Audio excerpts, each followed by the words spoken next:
कि जब हमारे साथ अन्याय होता है पूरे देश में, वहां के कुछ लोग 2 दिन धरना प्रदर्शन करते हैं, फिर चुप चले जाते हैं।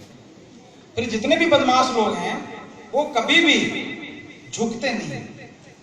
लेकिन राष्ट्रीय मूल निवासी संघ ने, बामसेफ ने पूरे राष्ट्रीय स्तर पर एक ऐसा माहौल खड़ा किया है, एक ऐसा वातावरण खड़ा किया है जिसकी वजह से लोग अब जेल में जाने से डर नहीं रहे।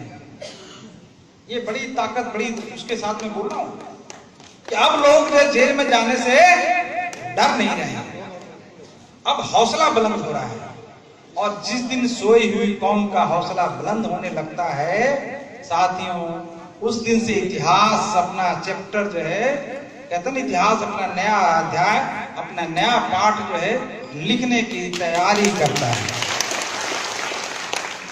तब जो इतिहास के नए चैप्टर खुलते हैं कि जिनको आप दलित कहते थे, जिसको आप हरिजन कहते थे, जिसको गिरजन कहते थे, जिसको जो आप जो नीचे जमीन पर गाड़ने वाले आदमी कहा करते थे, ये तो पतलीत हैं, गरे हैं, अछूत हैं, ऐसे हैं, वैसे हैं, वो सारे लोग अब सामूहिक रूप से जन चेतना का विकास कर रखे हैं। और इस जन चेतना के विकास के परिणाम में हुआ है कि उनकी ताकत जो जमीन पर थी अब उभरने लगी है।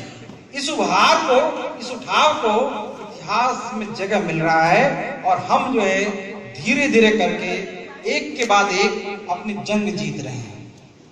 अब पूछो कि कौन सी बड़ी बात आपने बोल दिया साहब कि जंग कहां से जीत रहे हैं। मैं आपकी जानकारी के लिए बता दूं कि हम लोगों ने जो विचारधाराओं का प्रचार प्रसार पूरे देश में किया है, उसकी पहली जीत आज के संदर्भ में नेपाल में की है। पिछले 200 सालों से नेपाल को हिंदू राष्ट्र, मैंने ब्राह्मण राष्ट्र घोषित कर रखे थे। ये तो हिंदू राष्ट्र है, क्योंकि कभी भारत में ये 85% लोग ऑर्गेनाइज्ड हो जाएंगे तो 15% लोगों को सर छुपाने के लिए जगह ढूंढना पड़ेगा। क्योंकि जिस दिन मूल निवासी जग गए और 85% लोग एक हो जाएंगे, उस दिन सत्ता इनके हाथ में रहेगा, तो ये भाग के जाएंगे कहां। तो सबसे सुरक्षित स्थान इनका था नेपाल, हिंदू राष्ट्र। बाउंड्री पार करके उधर चले जाएंगे, न वहां वीजा की जरूरत है और नहीं पासपोर्ट की जरूरत है, आराम से इधर से उधर भाग जाएंगे, मंदिरों में घुस जाएंगे, इधर भाग जाएंगे। क्योंकि ये 85% लोग जिस दिन जागेंगे सत्ता उनके हाथ में रहेगी, ये उनको पता है। तो 200 सालों से लगातार जहां राजतंत्र था, सामंतवाद था, वहां उस राष्ट्र को हिंदू राष्ट्र घोषित कर रखे थे।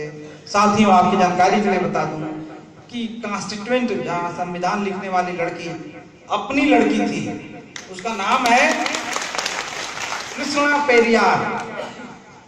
कृष्णा पेरियार हम लोगों के सभाओं में आकर, हम लोगों के विचारों से प्रभावित होकर भारत के संविधान की जो मूल भावना है, भारत के संविधान की जो मूल संचेतना है, भारत के संविधान में जो प्रोविजन है, जो प्रावधान है, उसकी स्टडी करने के बाद नेपाल के संविधान में 2001 से लेकर लगातार 2006 तक, 6 सालों तक वो ड्राफ्ट करती रही, एक एक प्रोविजन को डालती रही, एक एक आर्टिकल्स को डालती रही, एक एक धारा को डालती रही, और उस पर संविधान सभा में जितने भी डिबेट हुए, बहस मुबाहिसा हुआ, उसमें भाग लेती रही।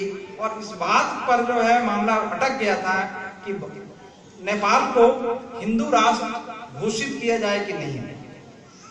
2006 में संविधान बन गया था, लेकिन उसको 8 साल तक लागू नहीं हो रही। अल्टीमेटली वो लड़की कृष्णा पेरियार, जिसको नेपाल का अम्बेडकर कहा जाता है, बाबा साहब अम्बेडकर कहा जाता है, वो जीती।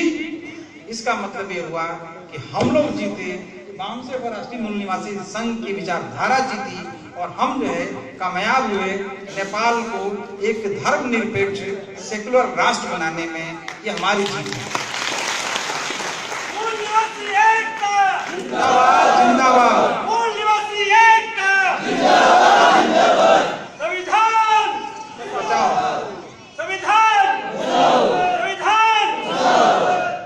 संविधान बचाओ।